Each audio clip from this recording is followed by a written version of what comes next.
17 বছর ধরে আমরা সেই কারাগার ভেঙে বিশেষ করে স্কুল কলেজের মাসুম বাচ্চারা নিজেদের জীবন দিয়ে রক্ত ঝরিয়ে আমাদের কাছকে মুক্ত করেছে, গোটা জাতিকে মুক্ত করেছে।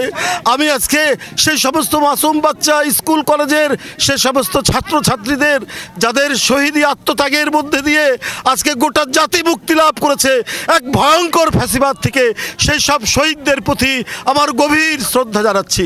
আমি শ্রদ্ধা জানাচ্ছি যারা পঙ্গুত্ব বরণ করেছে, যাদের চোখ চলে গেছে, যাদের পা চলে গেছে, আমি তাদের প্রতিও শ্রদ্ধা জ্ঞাপন করছি। আর পাশাপাশি আমি এটুকু বলতে চাই, সারা বাংলাদেশের আজকে গণতন্ত্রের যে বিজয় হয়েছে, এইটা আমাদেরকে, এই উল্লাসকে আমাদেরকে সংহত করতে হবে। এইখানে সবাইকে ধৈর্য ধারণ করতে হবে। কোনো ধরনের নৈরাজ্য করা চলবে না, কারণ বিভিন্ন ধরনের ষড়যন্ত্রকারীরা তারা বিভিন্নভাবে তৎপর রয়েছে। সুতরাং আইন শৃঙ্খলার পরিস্থিতি আমাদেরকে প্রতিষ্ঠিত করতে হবে এবং এখানে যাতে আমরা আইনের শাসন এবং প্রকৃত গণতন্ত্র ফিরিয়ে নিয়ে আসার অঙ্গীকার নিয়ে যে গণতন্ত্রের বিজয় হয়েছে সেটাকে আমাদেরকে বাস্তবায়ন করতে হবে।